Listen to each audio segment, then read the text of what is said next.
Hello everyone, welcome back to our channel. Today we start a new chapter of class 11 microeconomics. Chapter 7 जो आपका unit 6 का है producer behaviour and supply production function and returns to a scale. तो let's start. आपको पता है कि chapter काफी बड़ा है तो हम इसको पार्ट्स में डिवाइड करेंगे. सबसे पहले हम देख लेते हैं कि प्रोडक्शन फंक्शन के अंदर हम क्या क्या चीजें पढ़ेंगे. तो प्रोडक्शन फंक्शन के अंदर हम पढ़ेंगे concept of production function, a technical relationship between the physical input and physical output. Second है आपका फिजिकल इनपुट के अंदर हम दो चीजें पढ़ेंगे, fixed and variable factors of production. Next है short run production function and long run production function. Last में प्रोडक्शन फंक्शन के अंदर पढ़ेंगे थ्री वाइटल डिफरेंस. ओके, इसको भी अगर हम अभी कवर करते हैं पूरी वीडियो में तो वो वीडियो बहुत ज़्यादा लंबी हो जाएगी, तो इसको भी हम पार्ट्स 1 पार्ट 2 में डिवाइड करके इसको पढ़ेंगे.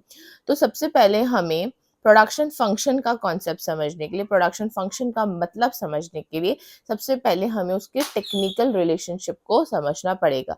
जैसे कि अभी आपने यहाँ देखा कि अ technical relationship between the physical inputs and physical outputs. तो ये जो रिलेशन बिटवीन है फिजिकल इनपुट के बीच और फिजिकल आउटपुट के बीच, ये प्रोडक्शन फंक्शन को समझने में हेल्प करेगा.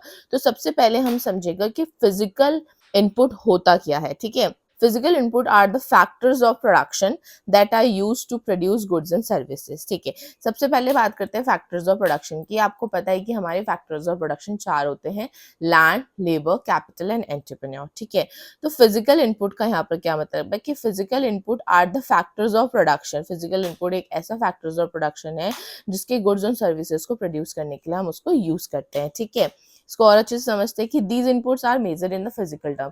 ये जो इनपुट्स होते हैं, जो फिजिकल इनपुट्स होते हैं, वो फिजिकल टर्म में मेजर होते हैं. ये पैसे में मेजर नहीं होंगे, मनी में मेजर नहीं होंगे. जैसे आप एग्जांपल ले सकते हो यहाँ की नंबर्स ऑफ वर्कर्स. ठीक है, या नंबर्स ऑफ लेबर्स, कितने लेबर्स काम कर रहे हैं, कितने वर्कर्स काम कर रहे हैं फैक्ट्री में. ठीक है, इस तरीके की क्वांटिटी आप यहाँ पर मेजर करोगे. ठीक है, नंबर्स ऑफ मशीन, कोई भी प्रोडक्ट को प्रोड्यूस करने के लिए आपको कितने नंबर्स ऑफ मशीन लग रहे हैं, कितनी क्वांटिटी ऑफ मशीन वहां पर लग रही है. यूनिट्स ऑफ रॉ मटेरियल आप ले सकते हो. जैसे कि आपको फर्नीचर प्रोड्यूस करना है. ठीक है, तो फर्नीचर प्रोड्यूस करने के लिए आप डायरेक्ट फर्नीचर कैसे प्रोड्यूस करोगे, आपको रॉ मटेरियल चाहिए ना. तो सबसे आपको कितनी क्वांटिटी, क्या कितनी यूनिट्स ऑफ रॉ मटेरियल्स आप यूज कर रहे हो उस प्रोडक्ट को प्रोड्यूस करने के लिए. ओके, नेक्स्ट है आपका इसमें अब physical output. Physical output refers to the total quantity of goods and services produced by using given amount of physical input. ठीक है, तो यहाँ पर ये बोलता है कि फिजिकल आउटपुट ये बताता है कि जो भी total quantity goods and services को प्रोड्यूस करने के लिए हम यूज कर रहे हैं, given a amount of physical input. ठीक है, मतलब फिजिकल इनपुट में कितने लेबर्स लग रहे हैं, कितने कैपिटल्स लग रहे हैं, कितने रॉ मटेरियल्स लग रहे हैं, स्पेसिफिक पीरियड ऑफ टाइम में उससे क्या चीज वो प्रोड्यूस कर पा रहे हैं, उसको हम फिजिकल आउटपुट कहेंगे. आप इससे भी समझ सकते हो कि भाई फिजिकल इनपुट आपको बेसिकली ये समझना है कि नंबर्स ऑफ वर्कर्स है, नंबर्स ऑफ मशीन्स है, यूनिट्स ऑफ रॉ मटेरियल्स हम यूज कर रहे हैं, उसको पैसे के टर्म पे हम मेजर नहीं करते हैं, उसको हम फिजिकल टर्म में मेजर करते हैं जिसको हम काउंट कर पाए. ठीक है, फिजिकल आउटपुट की उस फिजिकल इनपुट को यूज करके हमने क्या goods and services total quantity produce की है, वो हमारा फिजिकल आउटपुट होता है in a particular, in a specific period of time. Okay, now next है अब आपका meaning of production function.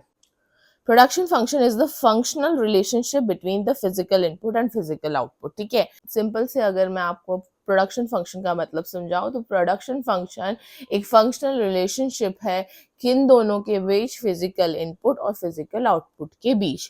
Next इसमें लाइन बोली है आपकी कि it shows how much output goods and services can be produced by using a different combinations of inputs like labour and capital in a given time period with a given technology. Simple है कि भाई आपको कितना output मिल रहा है as a goods and services में.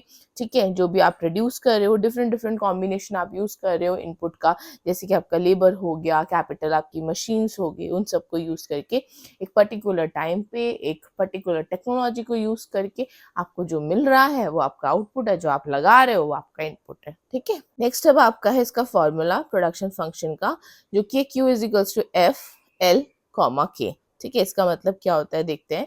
Where Q is the quantity of output total production, कि आपकी कितनी क्वांटिटी ऑफ प्रोडक्शन हो रही है, एल मतलब है लेबर, लेबर ह्यूमन एफर्ट्स जो आपका लग रहा है यहाँ पर।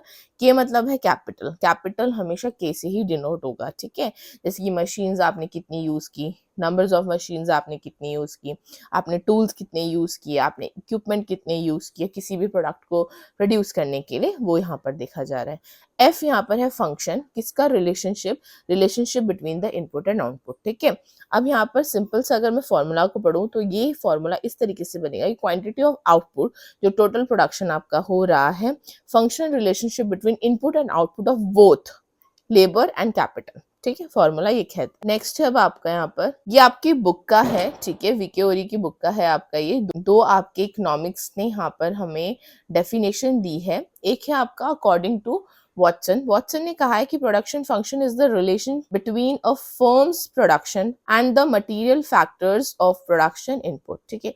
सिंपल सा मतलब वही है, बस उनके वर्ड में उन्होंने डेफिनेशन दी गई है। तो अगर आपको ये लिखना है पेपर में तो आपको एग्जैक्टली ऐसे ही याद करके जाना पड़ेगा, आप इसमें चेंजेस नहीं कर सकते हो। नेक्स्ट है अब आपका according to Koutsoyiannis, the production function is purely a technical relationship which connect factors input and output, ठीक है। सिंपल सा मतलब है जो मैंने आपको पहले समझाया, बस आपको इतना याद रखना है, एक टेक्निकल, एक प्योर और एक फंक्शनल रिलेशनशिप है between physical input and physical output, जो मैंने आपको अच्छी तरीके से समझा दिया है। क्योंकि देखो फिजिकल इनपुट फिजिकल आउटपुट आपको बहुत जगह पढ़ने को मिलेगा, अगर आप उसको समझोगे ही नहीं है क्या है फिजिकल इनपुट क्या होता है फिजिकल आउटपुट क्या होता है, आपको पूरे चैप्टर में कुछ समझ में नहीं आएगा। इसलिए मैंने आपको इन डिटेल इसको समझा दिया है, बार बार मैं आपको बोल भी रही हूँ बीच बीच में कि इसका मतलब क्या होता है। नेक्स्ट है अब आपका फिजिकल इनपुट, देखो बोला था अब वही आ गया। दो चीजें यहाँ पर देखने को मिलेंगी, पहली आपको फिक्स्ड फैक्टर, नेक्स्ट है आपका वेरिएबल फैक्टर, ठीक है। अब हम पढ़ते हैं यहाँ पर फिक्स्ड फैक्टर, ठीक है। फिक्स्ड फैक्टर क्या होता है, फिक्स्ड फैक्टर ऑफ प्रोडक्शन वो इनपुट्स हैं जो कि शॉर्ट टर्म में या शॉर्ट रन पीरियड पे जल्दी से चेंज नहीं होता है, इजीली चेंज नहीं होता है, ठीक है। शॉर्ट रन का यहाँ पर मतलब है छोटा टाइम छोटा पीरियड, और लॉन्ग रन का मतलब होता है बड़ा पीरियड बड़ा टाइम, ठीक है। नेक्स्ट इसमें बता रखा है कि ये कांस्टेंट रहेगा, चाहे आपका लेवल ऑफ प्रोडक्शन कितना भी ज्यादा या कितना भी अच्छा क्यों ना हो। ये यूजुअली जो फिक्स्ड फैक्टर है वो चेंज हम तब देखते हैं, या उसका इन्वॉल्वमेंट सबसे ज्यादा हम कहाँ देखते हैं, लॉन्ग टर्म इन्वेस्टमेंट में, ठीक है, लॉन्ग टर्म पीरियड में या लॉन्ग रन में। एग्जाम्पल है आपका फिक्स्ड फैक्टर का land, building, factory setups and machines, ठीक है, जिसको हम इजीली काउंट कर पाते हैं, इतना लैंड है, इतनी बिल्डिंग्स है, इतना फैक्ट्री हमें सेटअप करना है, इतनी मशीन्स है, ये सब चीजें, ठीक है। जैसे कि इसमें एग्जांपल से समझते हैं आप और अच्छे तरीके से समझ पाओगे इसे, कि अब बेकरी में हैव अ 2 ओवन, एक बेकरी मैन है जिसके पास 2 ओवन है और इसकी एक बिल्डिंग है, शॉप है, ठीक है। अगर वो चाहता है कि वो ज्यादा केक प्रोड्यूस करे, ठीक है, at a point of a time पे, तो वो जल्दी से इमीडिएटली अवन्स के नंबर्स नहीं बढ़ा सकता है, वो अवन खरीद के नहीं ला सकता इतने छोटे से टाइम में, ठीक है। So the oven and the building are considered fixed factor, ये फिक्स्ड हो गया, ये चेंज नहीं हो पाएगा इमीडिएटली एक पर्टिकुलर टाइम पे, और छोटे रन पे या शॉर्ट रन पे इसका चेंज होना पॉसिबल नहीं होता है। ओके, नेक्स्ट अब हम देखते हैं variable factor. Okay, variable factor of the production are those inputs that can be changed easily according to the level of output, ठीक है। variable factors of production में जो inputs होते हैं वो बहुत जल्दी से change हो जाते हैं according to the level of output। अब level of output क्या बोला है कि मान लीजिए आपका जितना भी required है, मतलब आपका ज्यादा required है output का, तो आपका ज्यादा variable input लगेगा, ठीक है। अगर आपका लेस है आउटपुट रिक्वायर्ड, तो आपका जो वेरिएबल इनपुट है वो भी लेस लगेगा, ठीक है। मतलब जितना आउटपुट उतना वेरिएबल इनपुट आपको देना होगा, जितना लेस आउटपुट आपको उतना ही लेस वेरिएबल इनपुट यहाँ पर देना होगा, ठीक है। तो एग्जांपल से समझते हैं, जैसे कि लेबर, जितना आप वहां पर लेबर दे रहे हो उतना ही आपको आउटपुट मिलेगा, ठीक है। अब कितना आपको आउटपुट चाहिए ये आपको पता करना है। Raw materials, electricity, water, fuel, ठीक है। अगर आप इलेक्ट्रिसिटी कम दोगे और आपको आउटपुट ज्यादा चाहिए, तो वो इक्वल नहीं बनेगा। तो ऑब्वियसली बात है कि जितना आप वेरिएबल इनपुट वहाँ पर दे रहे हो, इलेक्ट्रिसिटी दे रहे हो, उतना ही आपको वहाँ से प्रोडक्शन से आउटपुट मिलेगा। ठीक है, इसको सेम एग्जांपल से समझते हैं जो हमने बेकरी की एग्जांपल समझा था। जैसे कि ओनर है, वो चाहता है कि वो ज़्यादा बेक करे केक। ठीक है, तो वो क्या करेगा, ज़्यादा से ज़्यादा वर्कर्स हायर करेगा। ठीक है, आटे ज़्यादा खरीद के लेके आएगा, बाय करेगा। ये एक वेरिएबल है ना, जिसको आप चेंज कर पाते हो, वेरिएबल इनपुट है। ठीक है, और दीज आर, क्योंकि रॉ मटेरियल के अंदर आया, ठीक है, these are the variable factors because they can be adjusted quickly. ठीक है, और ये बहुत जल्दी एडजस्ट हो जाते हैं, इसलिए हमने इसको चेंज किया और अपने आउटपुट को इंक्रीज किया, क्योंकि हमने वेरिएबल इनपुट को यहाँ पर इंक्रीज किया एज अ लेबर और as a floor. Thank you so much guys for watching till the end. I hope आपको ये वीडियो अच्छी लगी हो, समझ में आई हो। नेक्स्ट वीडियो में हम बात करेंगे short run and long run production function की, और उसी के अंदर हम वाइटल 3 डिफरेंस बिटवीन पढ़ लेंगे। तब तक के लिए take care and bye bye. अगर आपको वीडियो अच्छी लगी हो, please hit the like button,